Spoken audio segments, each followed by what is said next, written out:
Sir, Kaleshwaram project మరమ్మతులకు Revanth Reddy ప్రభుత్వం సిద్ధమైంది. వేగంగా ఈ పనులు పూర్తి చేశారు. సో దీంతో కాళేశ్వరం సమస్యలు తీరినట్టేనా సార్? కాళేశ్వరం సమస్య ఏంటి? సో అది ఒక ప్రాజెక్టు. అఫ్ కోర్స్ ఆ ప్రాజెక్ట్ మొదలు పెట్టినప్పుడు కూడా కొన్ని క్వశ్చన్స్ ఉన్నాయి. వయబిలిటీ క్వశ్చన్ అంటే ఒక ఎకరం ఇరిగేట్ చేయడానికి ఎంత ఖర్చు అవుతుంది, అంత ఖర్చు భారమవుతుందా లేదు అని ఈ చర్చ మొదటి నుంచి ఉంది. ఎందుకంటే కానీ గోదావరి తెలంగాణ ప్రాంతంలో ఏంటంటే దిగువ నుంచి ప్రవహిస్తుంది. అంటే భూములు పైన ఉంటాయి, నది కిందికి ఉంటుంది. అందువల్ల మీకు తెలంగాణలో గోదావరి జలాలు ఉపయోగించుకోవాలనుకుంటే గ్రావిటీతో వాటర్కు అవకాశం కొద్ది చోట్లే ఉంది. అత్యధికంగా లిఫ్ట్ పైన ఆధారపడాలి. అందువల్ల కాళేశ్వరం తప్ప మరో మార్గం లేదని ఒక వర్షను.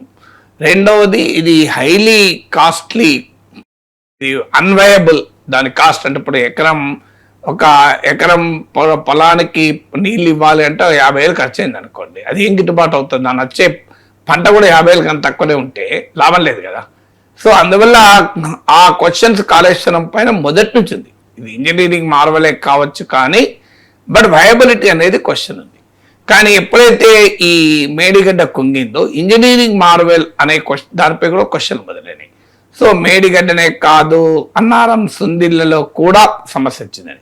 న్యాయంగా అయితే ఇంత తొందరగా రాకూడదు. మీకు నాగార్జున సాగర్ కట్టి ఎన్నేళ్ళు అయిందండి? ఎప్పుడైనా విన్నామా మనం ఇట్లాంటిది? శ్రీశైలం ప్రాజెక్ట్ కట్టి ఎన్ని రోజులైంది విన్నామా? బాక్రానంగల్ కట్టి ఎన్ని రోజులైంది విన్నామా? హిరాకోట్ కట్టి ఎన్ని రోజులైంది? తెలంగాణలోనే శ్రీరామ్ సాగర్ పోచంపాడు కట్టి ఎన్ని రోజులైంది? కడం ప్రాజెక్ట్ కట్టి ఎన్ని రోజులైంది? మరి ఇవన్నీ ఏమీ కాలేదు కదా. ఇప్పుడు ఎందుకు అవుతున్నాయి కాళేశ్వరం అంటే ఖచ్చితంగా అందులో అవినీతి ఉంటుంది, కాంట్రాక్టర్ పొలిటీషియన్ ఎక్సెస్ ఉంటుంది, నాసిరకం పనులు ఉంటాయి, డిజైన్ లోపాలు ఉంటాయి. అవన్నీ ఉంటేనే జరుగుతుంది కదా, లేకపోతే ఇవన్నీ ఇన్ని ప్రాజెక్టులు ఉదాహరణ చెప్పాను. నేను ఇప్పుడు నాగార్జున సాగర్ ప్రాజెక్టు కట్టి నీళ్ళు ఎప్పుడన్నా ఒక్కరోజు నిన్నామా మనం ప్రాజెక్టు కుంగినట్టు, నాగార్జున సాగర్ కుంగినట్టు. సో నెహ్రూ మీద మన మోడీ గారు నోటు కట్టినట్టు తిడుతూ ఉంటారు బీజేపీ వాళ్ళు. ఏమన్నా నెహ్రూ గారు కట్టిన ప్రాజెక్టు, మోడీ గారి టైంలో ఇట్లాంటి ప్రాజెక్ట్ ఒక్కటి కూడా కట్టలేదు కనుక ఆన్సర్ లేదు మనకు. ఎగ్జాంపుల్ చెప్పలేము. నాగార్జున సాగర్, బాక్రా నంగల్, హిరాకోట్ లాంటి ప్రాజెక్టు మోడీ వచ్చాక ఇంతవరకు ఒక్కటి కూడా లేదు మనం. కానీ నెహ్రూని రోజు తిడుతుంటారు. మరి నెహ్రూ కంటే ప్రాజెక్టే కదా, నెహ్రూ టైంలో కట్టిందే కదా, అది ఎంత బాగున్నది. మరి ఇప్పుడు ఎందుకు కాళేశ్వరం ఇట్లా కుంగింది? ఈ ప్రశ్న అయితే ఆన్సర్ చెప్పాలి కదా. మరి ఏ కారణము లేకుండా కుంగదు కదా. కుంగిన తర్వాత ఏం చేయాలి? ఇప్పుడు మంచికో చెడుకో కాసెట్ క్రియేట్ అయింది, దాన్ని ఉపయోగించుకోవాలో ఉపయోగించుకోకూడదా? నాకు కరీంనగర్ నుంచి ఒక రైతు ఒకరోజు చెప్పాడు, ఆసక్తికరమైన ఎగ్జాంపుల్ చెప్పాడు. ఏమనుకుంటున్నారయ్యా, ఎందుకంటే అది కాళేశ్వరం పరివాహక ప్రాంతం. ఏమనుకుంటున్నారయ్యా ఊర్లో రైతులు, కాళేశ్వరం ఇట్లా మేడిగడ్డ కుంగిందట కదా, నీ ఉపయోగం లేకుంటున్నది. ఏమనుకుంటున్నారు పబ్లిక్? కాంగ్రెస్ వాళ్ళేమో అది మొత్తం కూలిపోయింది, కుంగిపోయింది, మొత్తం నాశనమైంది అంటున్నారు. బీఆర్ఎస్ వాళ్ళేమో మరమ్మతులు చేయమంటున్నారు. అసలు ఏమైంది అని అడిగితే, ఇగో సారు కాళేశ్వరం ఎందుకు కుంగిందో అట్లా ఎందుకైందో ఇది ఒక అంశం సారు. కానీ ఇప్పుడు ఉదాహరణ చెప్తా మీకు, రైతులు ఇట్లా అనుకుంటున్నారు అని. ఏంటంటే నాగలికి తాడు కట్టి ఆ తాడు పశువులకు బిగించి దున్నుతా అంటాం మేము. ఈ లోపల తాడు తెగుతుంది. ఏం చేస్తాం మేము? వెంటనే ఇంకో తాడు తీసుకొచ్చి మళ్ళీ బిగించి దున్నుడైతే కంప్లీట్ చేస్తాం. కానీ దున్నకుంటా ఈ తాడు ఇచ్చినోడు ఎవడు? ఈ తాడు క్వాలిటీ ఇంత దరిద్రంగా ఎందుకుంది?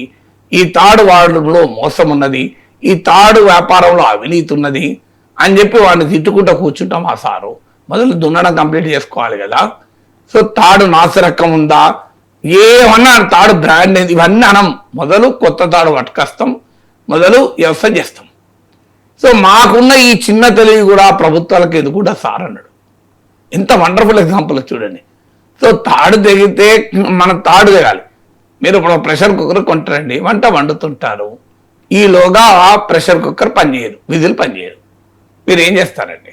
ఈ ప్రెషర్ కుక్కర్ కంపెనీ ఏంటి, ఇంత నాసిరకం ప్రొడక్ట్ ఏంటి, నేను కన్జ్యూమర్ ఫోరంకి వేస్తాను అని చెప్పి అన్నం వండడం మానేసి ఆ కన్జ్యూమర్ ఫోరం వెబ్సైట్ ఏది, నేను వెంటనే కన్జ్యూమర్ ఫోరం కంప్లైంట్ ఇస్తాను, ఈ కంపెనీ షాప్కి వెళ్తాను, వెంటనే ఈ డీలర్తో గొడవ పెట్టుకుంటాను, నాకు ఇట్లాంటి నాసిరకం ప్రెషర్ కుక్కర్ ఎందుకు ఇచ్చావు, ఇవన్నీ చేస్తారా? వంట వండుకుంటావా పక్కన? ఆ ప్రెషర్ కుక్కర్ తీసేసి నార్మల్ గిన్నె మీద అన్నం వండుకుంటావు. ఫస్ట్ అన్నం తిన్నాక మిగతా అన్ని చేసుకుంటావు, చేయమని కాదు, చెయ్యాలి కూడా.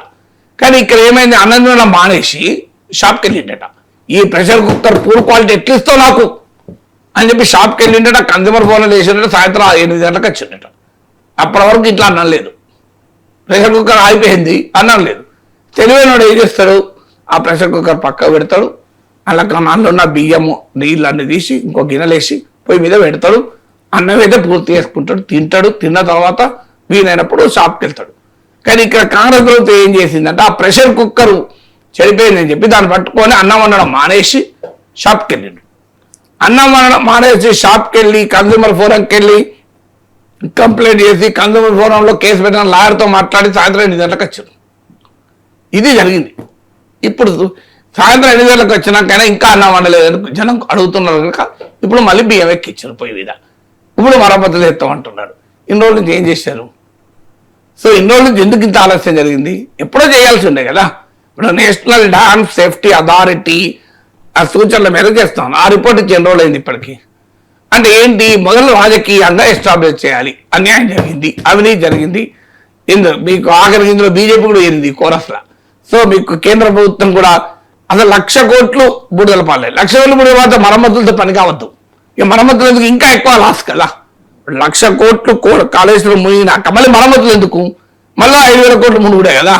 ఆల్రెడీ మునిగింది కదా. ఇప్పుడు ఈ టేబుల్ ఉన్నది, ఈ టేబుల్ ఏదో కిందికి వంగింది, నువ్వు ఏదో నట్టు బిగించి బాగా చేస్తావు. మొత్తానికి ఇరిగినాక అది వేస్టే కదా, నట్టు బిగి ఇదంతా టైం వేస్ట్ కదా. కార్పెంట్ ఇది కొత్త టేబుల్ కొనుక్కోవాలి కదా. ఒకసారి ఉన్నది చెప్పండి, కాళేశ్వరం మొత్తం వేస్ట్, ఇది పనికిరాదు. కేంద్ర మంత్రి పార్లమెంట్లో చెప్పాడు 1,00,000 కోట్లు మునిగినాయి అని. మళ్ళీ ఎందుకు మరమ్మతులు లేదు, మళ్ళీ ముంచుతారు పబ్లిక్ మనీని, మళ్ళీ 10,000 కోట్లు మళ్ళీ తగలేస్తారా? అది క్లారిటీ ఉండాలి కదా. 1,00,000 కోట్లులో అవినీతి జరిగింది నిజమే కావచ్చు, కాదని అంటలేదు. డిజైన్ లోపాలు నిజమే కావచ్చు.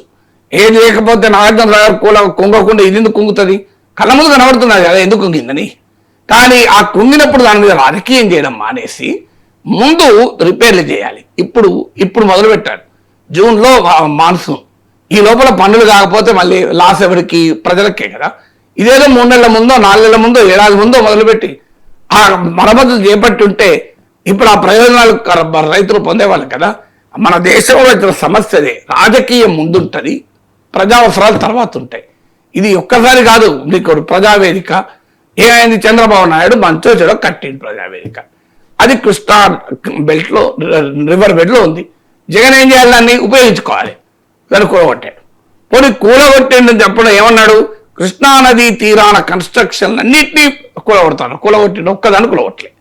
ఇప్పటికీ ప్రైవేట్ కన్స్ట్రక్షన్లు ఉన్నాయి, గెస్ట్ హౌస్లు ఉన్నాయి, అన్నీ ఉన్నాయి.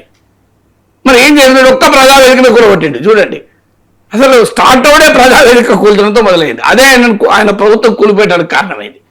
తర్వాత రిషికొండ జగన్ కట్టాడు. ఆయన ఉండడానికే కట్టిండా, టూరిజం కూడా కట్టిండా, అదే చర్చ.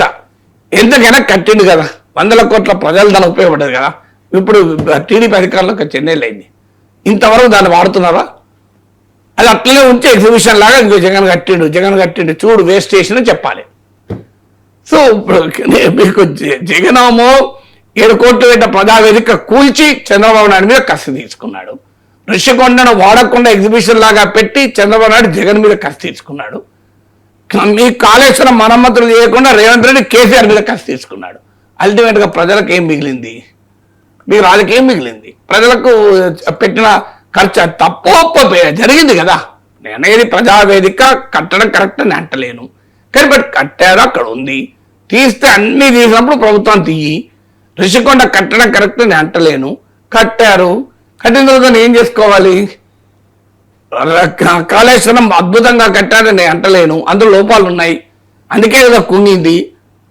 నేను ఇంజనీర్ కాకపోయినా అర్థమవుతుంది ఎందుకు కుంగుతుంది. కరెక్ట్ కడితే ఆ లోపాలు జరిగే తెలుసుకుని ముందే చేయండి మరమ్మతులు. ఇప్పుడు ఎందుకు మరమ్మతులు? ఇప్పుడు ఆగ మేఘాల మీద మరమ్మతులు మొదలు పెట్టండి, లేట్ కావద్దు. నేను మధ్యలో చూస్తానికి వస్తా, ఇదంతా అవుతుందా? మళ్ళీ తొందరపాట్లో మరమ్మతులు చేశారనుకోండి, మళ్ళీ ఏదో లోపం వస్తుంది. దానికన్నా టేక్ యూర్ టైం. మీకు అధికారం డిసెంబర్లో 23లో వచ్చింది. 4 నెలలో 6 నెలలో రాజకీయం చేసి మే 2024లో మొదలు పెట్టినా 2 ఏళ్ళు ఉండేది. 2 years ఆఫ్ ప్రెషియస్ టైం ఎందుకు వేస్ట్ చేశారు? దీనికి ఆన్సర్ ఉండాలి కదా.